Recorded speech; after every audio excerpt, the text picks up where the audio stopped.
ذرا سوچے کہ معاذ بن جبل رضی اللہ تعالیٰ عنہ کو کیسا لگا ہوگا جب انہوں نے رسول اللہ صلی اللہ علیہ وسلم کو یہ فرماتے سنا ہوگا کہ معاذ، اللہ کی قسم میں تم سے محبت کرتا ہوں۔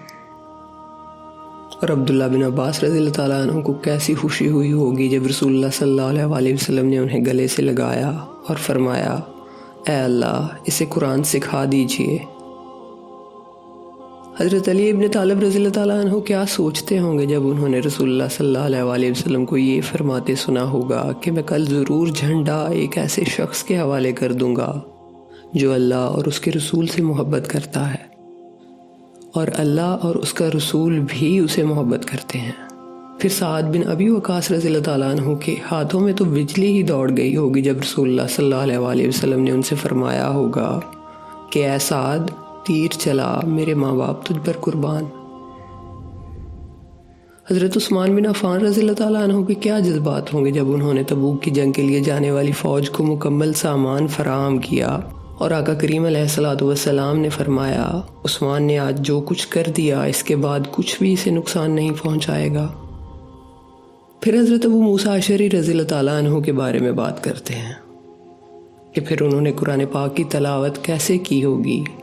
جب انہوں نے سنا کہ آقا کریم علیہ السلام نے فرمایا، کاش تم مجھے اس وقت دیکھ لیتے جب میں کل تمہاری تلاوت سن رہا تھا۔ پھر صاحب بن یزید کیا سوچتے ہوں گے کہ ان کے بالوں کو جب رسول اللہ صلی اللہ علیہ وسلم نے چھوا تو بڑھاپے میں ان کے صرف وہی بال سیاہ رہ گئے جو آقا کریم علیہ السلام کے دست مبارک کے نیچے تھے، باقی سارے بال سفید ہو گئے۔ پھر انصار کی خوشی کا عالم کیا ہوگا جب آقا کریم علیہ السلام نے ان سے فرمایا، اگر تمام لوگ ایک راستے پر چلیں اور انصار دوسرے راستے پر تو میں انصار کا راستہ اختیار کروں گا۔ اور انصار رضی اللہ تعالیٰ عنہم کیسا فخر محسوس کرتے ہوں گے جب اللہ کے نبی صلی اللہ علیہ وسلم نے ان کے بارے میں فرمایا ہوگا کہ ایمان کی علامت انصار سے محبت ہے اور نفاق کی علامت ان سے دشمنی ہے۔ صدیق اکبر کے جذبات کیا ہوں گے جب رسول اللہ صلی اللہ علیہ وسلم نے فرمایا ہوگا، اگر میں کسی کو اپنا دوست بناتا تو ابو بکر کو بنا لیتا۔ اما عائشہ رضی اللہ تعالیٰ عنہ کے دل کا عالم کیا ہوگا جب آپ صلی اللہ علیہ وسلم سے پوچھا گیا کہ آپ کو سب سے زیادہ محبوب کون ہے، اور رسول اللہ صلی اللہ علیہ وسلم نے ان کے نام کے ساتھ جواب دیا۔ حضرت بلال بن رباح رضی اللہ تعالیٰ عنہ کے آنسو کیسے تھمے ہوں گے جب رسول اللہ صلی اللہ علیہ وسلم نے ان سے فرمایا ہوگا کہ اے بلال، مجھے وہ عمل تو بتاؤ جس سے تم سب سے زیادہ امید رکھتے ہو، کیونکہ میں نے جنت میں اپنے سامنے تمہارے جوتوں کی آواز سنی ہے۔ حضرت عمر بن خطاب رضی اللہ تعالیٰ عنہ کو کیسا لگا ہوگا جب انہوں نے رسول اللہ صلی اللہ علیہ وسلم کے پاس داخل ہونے کی اجازت چاہی اور آپ صلی اللہ علیہ وسلم نے دربان سے فرمایا کہ اسے داخل ہونے دو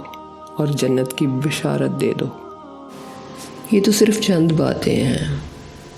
لیکن انہیں سننے کے بعد ہر مسلمان مومن کے دل میں یہ خواہش پیدا ہوتی ہے کہ کاش اس کے بارے میں بھی آقا کریم علیہ السلام نے کچھ فرمایا ہوتا۔ تو ہمیں بھی خوش ہو جانا چاہیے کہ آقا کریم علیہ السلام کی ایک حدیث کا مفہوم ہے جو مسند احمد میں ہے کہ سیدنا انس بن مالک رضی اللہ تعالیٰ عنہ بیان کرتے ہیں کہ رسول اللہ صلی اللہ علیہ وسلم نے فرمایا، میں چاہتا ہوں کہ اپنے بھائیوں سے ملو۔ صحابہ کرام رضوان اللہ اجمعین نے کہا، ہم آپ کے بھائی ہی ہیں۔ آپ صلی اللہ علیہ وسلم نے فرمایا،